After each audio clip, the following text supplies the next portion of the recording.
I'm 28 and I live in a pretty normal suburb. Synced lawn sprinklers, cul-de-sacs, the kind of place where next-door posts about lawn clippings get more comments than real crime. 2 years ago on Halloween, I took my niece and nephew trick-or-treating because their parents both had to work late. It wasn't my first choice after a long week, but I figured an hour or two on foot would be easy. Full-size bars, funny costumes, home by 10. My niece, Ella, was a witch with a little LED cauldron. My nephew, Max, was a zombie baseball player. We parked on a wide street a few blocks away from the good houses. There's always one cluster where every porch is decorated, like a movie set, and the neighbors try to outdo each other with fog machines and animatronic. Skeletons. The first hour was what you'd expect. Adults in hoodies, trailing their kids, dogs in costumes, someone grilling hot dogs at the end of a driveway, the whole suburban fantasy. I was actually enjoying myself. I kept my hands in my jacket pockets, phone in one, a little flashlight in the other. Not because I expected trouble, just because I'm the kind of guy who likes to see where he's walking. Around 8:45, the crowd thinned. People with toddlers had already gone home. A few teenagers wandered in packs. We started looping back to the car. Our last stretch took us past a short cul-de-sac I didn't recognize. Only 2 houses had their lights on. One had one of those plastic bowls with a handwritten sign, "Please take one." The other had a very elaborate graveyard scene with a fog machine still going. Ella wanted to take a picture with the fog, so I said sure. We stood on the sidewalk while I lined up the shot. That's when I noticed him. Across the street, in the shadow between 2 hedges, a figure stood perfectly still. He wasn't in a costume the way everyone else was. No silly mask, no exaggerated colors. He wore a plain black hoodie with the hood up, black jeans, black sneakers. The only thing that glinted at all was a thin strip of reflective tape on his shoes. His posture wasn't scare actor waiting to jump. It was impatient, like he was letting the crowd move around him. I lifted the flashlight slightly without pointing it at him. The fog drifted, and I got a better sense of the height, about my height, maybe taller. I thought, he's probably a dad. But there was no kid near him. No bag, no dog. He wasn't on his phone. "Okay, picture time," I said brightly and took the photo. "Got it. Good pose, you two. Let's start heading back." We walked. I kept my tone light and my steps casual. It was a well-lit street and other families were still around, so I felt dumb for thinking anything was off. But I checked our reflections in windows as we passed. In one, behind us, I saw a dark smear move when we moved. "Hey, bud," I said to Max like I was making conversation. "You see that house with the projector pumpkins?" "Which one?" he said. "Max is 11. He can talk about candy for hours." "The one we passed 2 blocks back," I said. "Don't look now, just keep walking." Then to both of them, "Hold hands, okay?" We reached an intersection. My car was 3 blocks straight ahead. I could have turned left toward a bigger street, more lights, a neighborhood watch sign. Instead, for reasons I still don't fully understand, I stopped at the corner and turned around. I clicked the flashlight on and let the beam sweep low. The man stood under a leafless maple, just out of the blast of a warm porch light. He didn't flinch when the light passed. He didn't change his posture. He was close enough that I could see his skin was covered by a thin black morph mask that turned his face into a blank oval. He was watching us, or at least looking in our direction. I smiled like an idiot so the kids wouldn't hear the fear in my voice. "Hi, happy Halloween," I said, loud enough to draw attention from another adult on the opposite sidewalk. "You know how you do that sometimes. Talk so someone else hears you and looks, because if they look, you're less alone." The man didn't answer. He didn't wave. He didn't move. We turned and kept walking. On the next block, the houses were darker. Pumpkin batteries dead, porch lights clicked off, just sodium street lamps and the hiss of sprinklers. I felt the hairs on my arms go up. I pulled my phone out and tapped the Ring app for my apartment out of habit. Obviously, it wasn't going to tell me anything here, but it gave my hands something to do. "Uncle Caleb," Ella said softly. "Can we hold your hand too?" "Yeah," I said, and I put my phone in my pocket and let them latch on like magnets to a fridge. A minute later, I heard footsteps behind us. Not running, not casual, The kind you make when you want to walk quickly, but not look like you're running. Heel, toe, heel, toe. I did the thing where you pretend to scratch your cheek and glance back. He was there. Same distance, same blank face, same slow, fast walk. The car key fob was like a talisman in my pocket. We were 1 block away. I picked up the pace to a power walk and tried to make it sound like a game. Last block. Let's see if we can beat my phone's timer. I tapped nothing. Ella giggled because she's a kid and still believes in timers you can't see. We reached the car. I clicked the unlock twice, so the lights flashed and the horn chirped once. I opened the back door and ushered them in. "Seat belts," I said, sugared calm. I dropped their bags on the floor and swung the door shut. The footsteps stopped 10 feet behind me. I knew because the night suddenly got big and quiet again. I turned. Up close, the morph mask made the whole head look wrong. The jawline disappeared. The ears were smoothed out. There was no mouth to smile or frown. "He could have been any age. What do you need?" I said, and I kept my voice steady. "Do you need help? Are you looking for someone?" He tilted his head slightly, like he was listening to a sound behind me. Then his gloved hand raised to his collarbone, and he pulled something out from under his hoodie. For one insane second I thought gun, but it was a phone. He held it up like he was showing a badge. The screen was white. In black text it said "nice plates" with a photo under it. A photo of my car taken earlier that evening before the sun went down, with my license plate visible and a coffee cup on the hood. I didn't remember setting a cup on the hood. I didn't remember anyone near my car. A worm of cold slid from my throat to my stomach. "Okay," I said, like I had heard a reasonable point. "I'm going to go now." He put the phone down. His blank face turned toward me. Then he lifted his hand again and extended his thumb and index finger like he was measuring air. He didn't say a word. He tapped his fingers together like he was clicking something invisible. I got in the car and locked the doors. My hands shook so much I dropped the fob between the seats and had to fish it out. I drove away with a U-turn and tried not to look at the mirror, but did anyway. He stood in the street where we had been, not moving, phone down by his leg, dead still like a cardboard cutout. The kids were quiet. "It's okay," I said, not believing myself. "Some people are weird. We're going home." I dropped them off at their house and did not tell my sister what happened until the next day because I didn't want to scare the kids. I went to my apartment and parked in a different spot and turned my ring to record all motion. I put their bags on the counter and dumped candy out to give my hands something to do. I kept thinking about the coffee cup on the hood. At 12:41 a.m., my phone buzzed. A text from an unknown number. No words, just a photo. It was my car again now, in the new spot at my complex. The angle was too high for someone standing. It looked like a balcony shot. The background lights lined up with the building across. The timestamp in the corner said 12:37 a.m. I called the non-emergency police line. I made a report. They said they could send a car to drive through. They did nothing.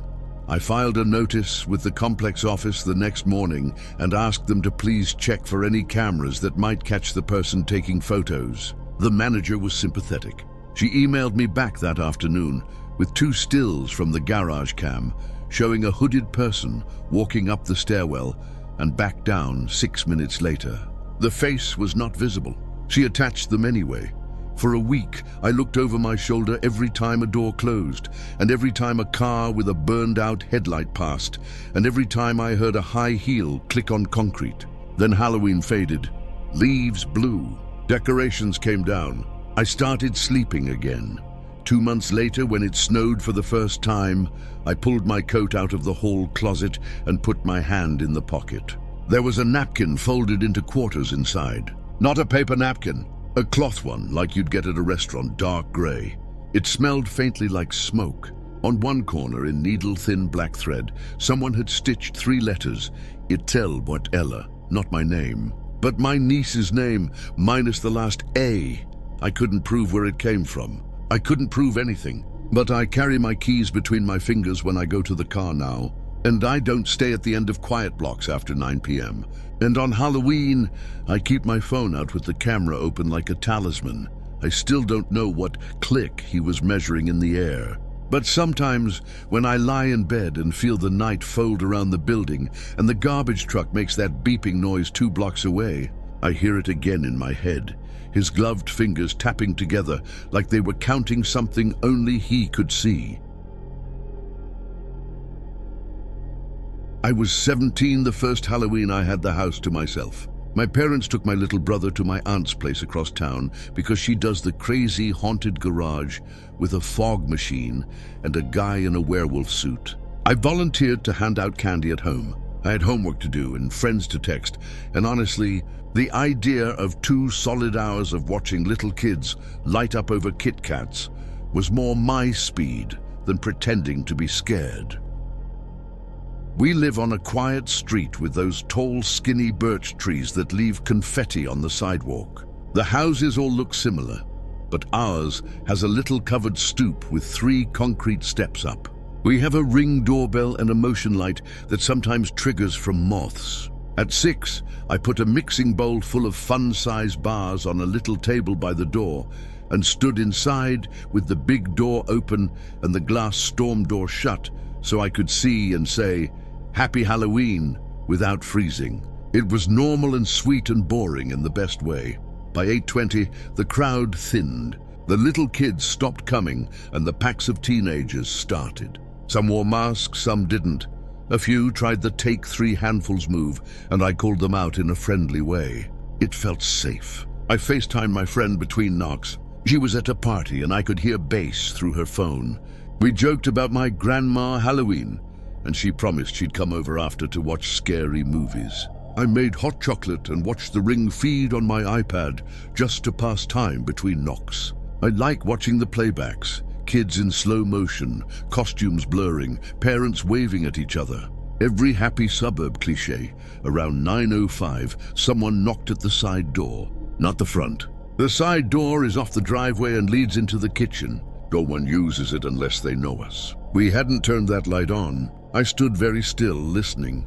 The knock wasn't playful. It was fiddly. It sounded like gloved knuckles on metal. Then the very light scrape of something. Hard brushing the glass, I clicked the Ring app and looked at the front feed. Nothing. I swiped to the side yard camera my dad installed. A simple battery cam above the gate. The thumbnail was black. I tried the flashlight on the side camera from the app, thinking maybe it was asleep. The image blinked, then returned to black, like something was inches from the lens. The knock came again. 3 tiny taps, not at the door this time, somewhere to the right. I went to the kitchen, kept the light off, and stood to the side of the door where I could see the shadow at the bottom. No feet, but a dark blocked a slice of moonlight for a moment, like someone moved. I stepped back, and my foot brushed the broom leaning by the fridge, and made that small hollow clack on tile that sounds like a gunshot when you're trying to be quiet. I called my neighbor, Mrs. Drake. She's 60 and knows everyone's business, and I adore her.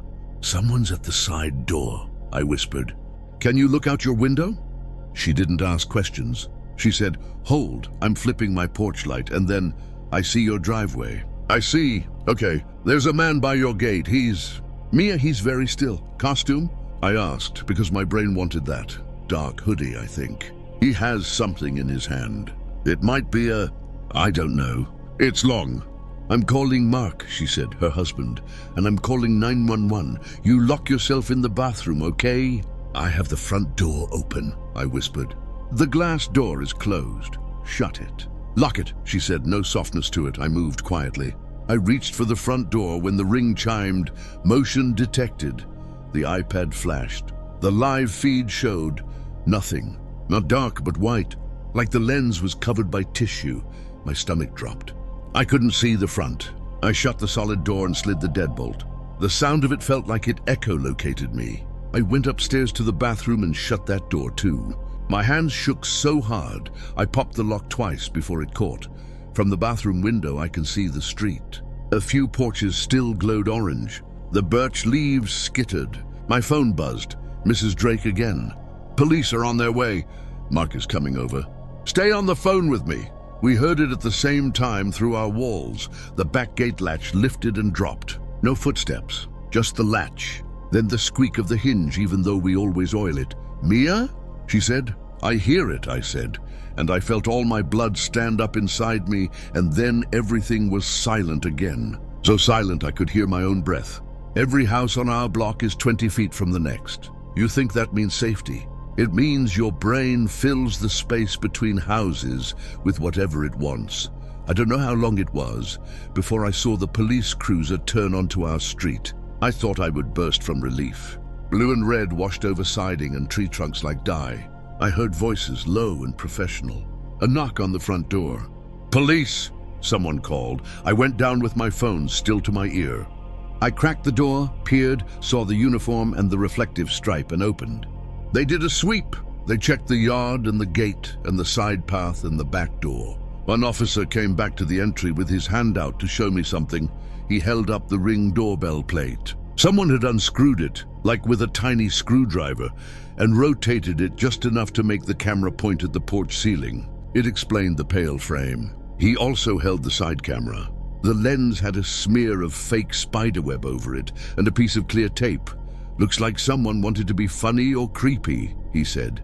"We're going to canvass and see if anyone else had their stuff messed with." I nodded. I felt stupid for shaking, but I couldn't stop. "Did you see anyone?" I asked. "No," he said. "But your neighbor across the street said she saw a person by your gate a few minutes ago. We'll write it up."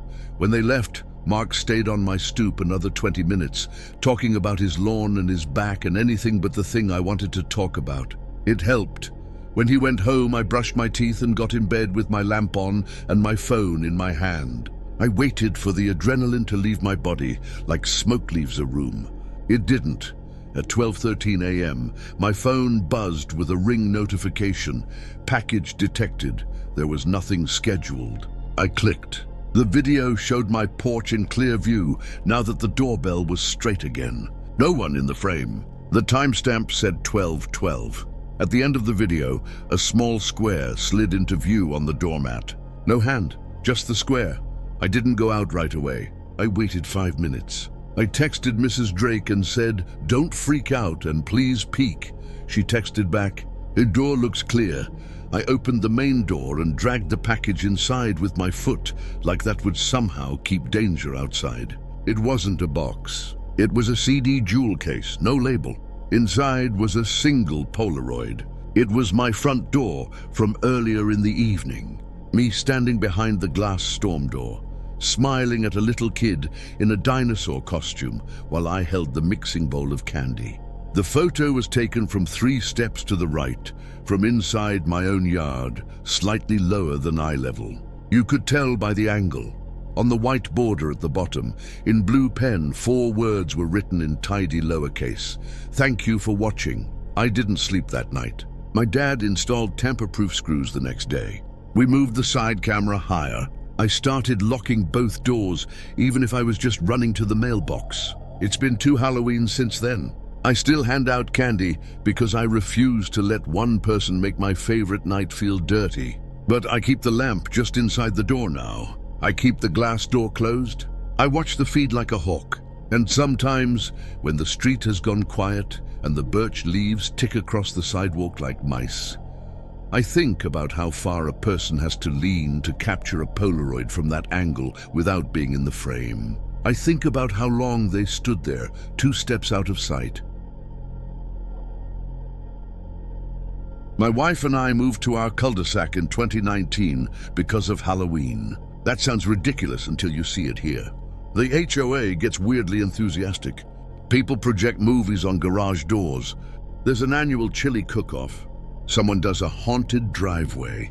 There's even a scavenger hunt for the older kids, with chalk clues on the sidewalks and little envelope prizes at certain houses. It's the kind of night where you feel like you live in a happy commercial. Last year, our daughter Nora was finally old enough to walk the whole block without wanting to be carried. She wore a ladybug costume. We wrapped up the loop by 8, and Nora fell asleep on my shoulder halfway back. My wife took her inside to get her in pajamas, and I stood on the porch to hand out the last of the candy and chat with the neighbors who stopped. It was one of those crisp nights where you can see your breath and hear kids yelling 3 streets over. Good noise. Safe noise. Around 8:30, the HOA volunteer posted in the neighborhood group that the scavenger hunt had one last bonus clue for teens still out. The hunt that night had been tame. Chalk arrows, silly riddles, a basket of glow sticks on someone's porch. The new clue said, "Find the 3 arrows. Take 10 paces toward the whispering trees." I didn't think anything of it until I saw a group of 4 teenagers wander past our house arguing about whether birch trees whisper. They were watching the ground for arrows. One girl had a headlamp tilted down like a miner. They turned right toward the drainage path between lots 12 and 14. It's a narrow, grassy corridor with a chain-link gate at one end. During the day, kids cut through there to get to the little retention basin behind the neighborhood. At night, it's just a dark line between fences. Something bothered me. I couldn't articulate it. The chalk arrows on our block from earlier were fat and goofy, drawn by a mom I know who lets her 5-year-old help. The arrow at the corner now was thin and precise, like it had been made with the edge of a chalk stick and careful hand. And there were 3 of them in a row, as the clue said, each exactly the same angle, pointing toward the drainage path. I stepped off the porch and walked to the edge of the sidewalk as the teenagers turned down the path. "Hey," I called, friendly. "Hunt still going?" "Bonus clue," one of the boys said, not unkindly. "First to the whispering trees wins. Where's the prize?" I asked, smiling. "In the woods," the headlamp girl said, and they laughed because teenagers laugh when they're not sure something is safe but don't want to lose face. "You got folks with you?" I asked. "There's not much down there but drainage." "We're good," the boy said. And they went. I stood there like an idiot, not wanting to be the weird, meddling adult, not wanting to ruin their fun, trying to decide how much of a parent I wanted to be to kids who weren't mine. The chalk arrows didn't look like the mom-drawn ones. The clue's phrasing felt off. Whispering trees. We don't have a grove. We have 6 stunted pines by a chain-link fence. But my mind kept offering, it's nothing. The HOA knows. The teens are fine.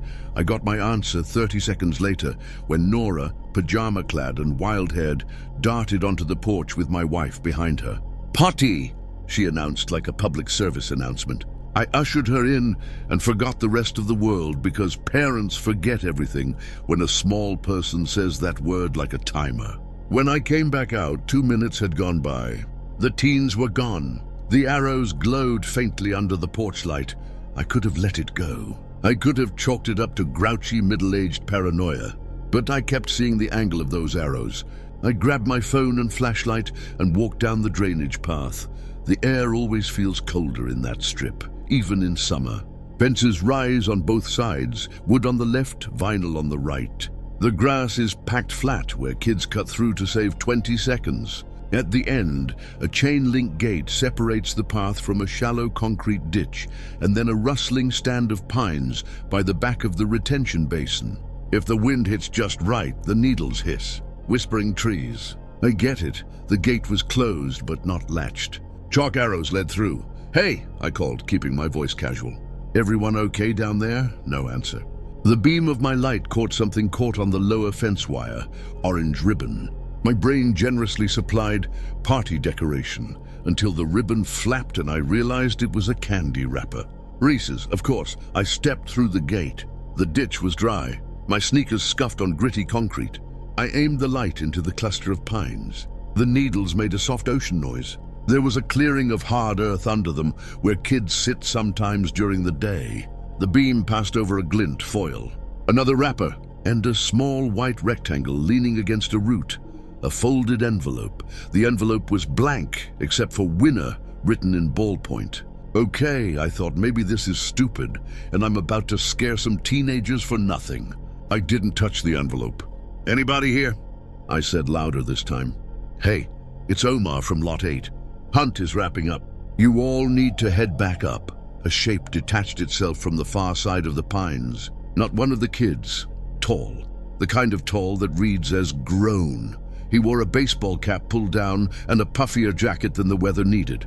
He stayed in the edge of shadow, like he knew exactly where the porch lights didn't reach. "Prize is here," he said, voice gentle. Not teenager gentle. Salesman gentle. Kids already took theirs. Cool, I said, keeping the light aimed a little to the side so it didn't hit him in the eyes. I'll bring this back up. Leave it, he said, one hand up like a crossing guard. More teens coming, my mouth went dry. Which HOA volunteer are you with? I asked, like I didn't already know that I knew every face on that committee. He didn't answer. He watched me in the way men watch when they're measuring distance. From the corner of my eye, I saw a dark lump by the nearest tree. I tilted the light. It was a backpack, unzipped. Inside, for the briefest second, I saw stacked candy bars like a bait pile. And behind that, just out of direct light, a coil of thin rope. I backed one step without meaning to. My heel caught a ridge in the concrete. The gate behind me clinked against the post. The man's head turned slightly toward the sound. I could feel it, the calculation. Gate equals boundary, boundary equals time. Time equals choice. Hey, a voice called from above, back toward the path. It was our neighbor Dwayne, who walks his lab at the same time every night. His silhouette filled the rectangle of light from the street. Everything good? Yeah, I called and my voice cracked. All good. Bonus clue. Coming back up. The man in the trees shifted like a fish in murky water. He didn't come closer. He didn't go backward. He just changed the angle of his body in a way that said he was ready for either. I stepped through the gate and let it swing shut between us. The chain link made that hollow ring that means metal remembered itself. Teens, Dwayne said, eyes adjusting. Leash pulled tight because his dog wanted to pee on the interesting smelling weeds. They came down here. Not here now, I said. Let's walk back up. We did, like two men not wanting to run in case running made the thing behind them move. At the sidewalk, my wife stood at the end of our driveway with a sweatshirt tossed over pajamas, scanning the dark like a lighthouse. Hunters came back 10 minutes ago, she said, relief flooding her face when she saw mine. They said the last clue was a bust. I didn't call the police. I don't have a great reason why. The man didn't touch anyone. Nothing happened. He could have been a dad with a weird sense of humor. He could have been someone who liked the power of watching people decide to come toward or away from him. I walked the drainage path the next morning in daylight. The envelope was gone. The rope wasn't there. The wrappers were. 2 days later, when it rained and the chalk arrows washed away, someone drew a new arrow on our driveway overnight. Not wide and goofy like the ones the neighborhood kids make. Thin, precise. The tip aimed at the side gate we keep latched. I asked my wife if she'd noticed it. She shook her head. It wasn't there at dinner, she said. I checked the ring feed. Our camera covers the porch and a little of the drive if the lens is angled just right. It didn't catch the drawing. It caught the moment the porch light blew at 2:11 a.m. A quick flick, a pop, darkness. The next clip is me at 6:40 turning the light on and saying, the arrow already there. I changed the bulbs. I turned the camera a few degrees. I called the HOA and asked if, in the future, we could keep scavenger hunts in the open and leave the drainage strip alone after 8 p.m. They agreed with the kind of politeness people use when they don't want to admit anything happened. This Halloween, I will walk the teens back to the center if they want to play. I'll be the annoying guy who says, no prizes in the trees. I'll look at every arrow twice. And I'll try not to picture a man waiting at the edge of the city's forgotten space, not quite in the neighborhood and not quite out of it, watching the math of fear cross people's faces. The one he drew on my driveway wasn't a clue. It was a reminder. Arrows point both ways. Which story scared you the most? Comment below and subscribe for more true horror stories.